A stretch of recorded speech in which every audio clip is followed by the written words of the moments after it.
Hello. सन्माननीय व्यासपीठ आणि व्यासपीठावर उपस्थित असलेले आमचे गुंटेवारी चळवळीचे जनक, जय हिंद सेना पक्षप्रमुख आदरणीय चंदनदादा चव्हाण यांच्या वाढदिवसानिमित्त आपण शुभेच्छा देण्यासाठी इथं उपस्थित आहोत. मंचावर उपस्थित असलेले पश्चिम महाराष्ट्र सरपंच परिषदेचे अध्यक्ष आदरणीय प्रदीप काका माने, त्यांच्याबरोबर आलेले ज्येष्ठ मंडळी, या प्रभागाचे नगरसेवक आदरणीय सदामते दादा, आमच्या बहिणी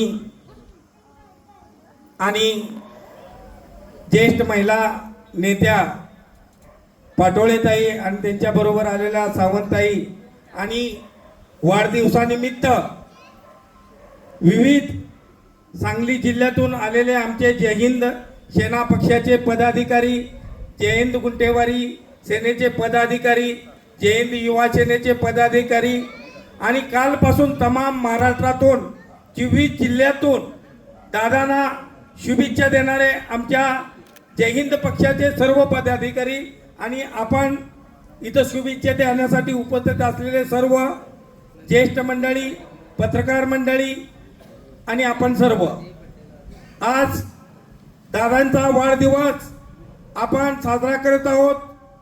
1994 पासून आणि त्या अगोदर पासून ग्रामीण भाग असो, शहरी भाग असो, सर्व भागातील गुंटेवारी नागरिकांना न्याय हक्क मिळवण्यासाठी दादांनी जो लढा उभा केला, त्या लढ्याचे प्रमुख म्हणून दादांनी सुरुवातीला आपल्या सांगली जिल्ह्याचे खासदार कैलासवासी प्रकाश बापू यांना गुंटेवारी चळवळीचे अध्यक्ष केलेलं होतं.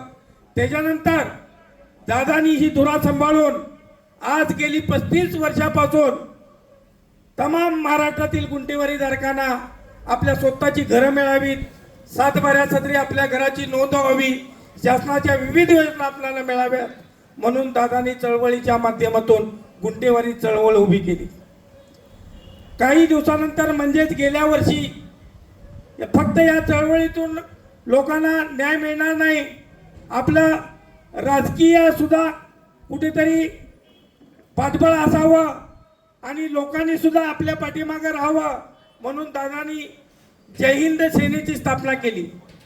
बंधूंनो, आता झालेल्या महानगरपालिका निवडणुकीमध्ये आमच्या जय हिंद सेना पक्षाचे 12 नगरसेवक डोंबिवली, भिवंडी या भागात उभे केले होते आणि त्यांना 2 नंबरची मतं मिळाली आणि आमचा जय हिंद सेना पक्ष राजकीय पटलावर आला.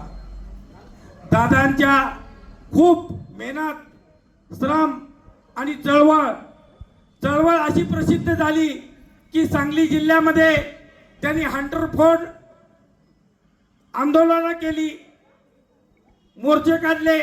या मोर्चाचा धसका तमाम महाराष्ट्रातील प्रशासकीय यंत्रणेने घेतला. गुंटेवारीचे कायदे करावे लागले. अशा विविध चळवळीच्या माध्यमातून, संघर्षाच्या माध्यमातून दादांचं खूप मोठं श्रेय आहे. आणि येणाऱ्या काळामध्ये आमच्या जय हिंद पक्षाचे 24 जिल्ह्यातील पदाधिकारी असोत आणि आमच्या जय हिंद युवा सेना प्रमुख आदरणीय रणजितदादा चव्हाण आणि अंगीकृत संघटना म्हणून जय हिंद गुंटेवारी संघटना, या सर्व जय हिंद पक्षाच्या अंगीकृत संघटना सर्वांनी मिळून आम्ही तमाम महाराष्ट्रामध्ये पक्ष वाढवण्याचा आणि दादांच्या पाठीशी ठामपणे राहण्याचा संकल्प केलेला आहे. दादांना आम्ही जय हिंद गुंटेवारी सेना महाराष्ट्र राज्य, जय हिंद युवा सेना महाराष्ट्र राज्य, जय हिंद सेना पक्ष यांच्या वतीने पुढील आयुष्यासाठी कोटी कोटी शुभेच्छा. धन्यवाद. जय हिंद, जय महाराष्ट्र.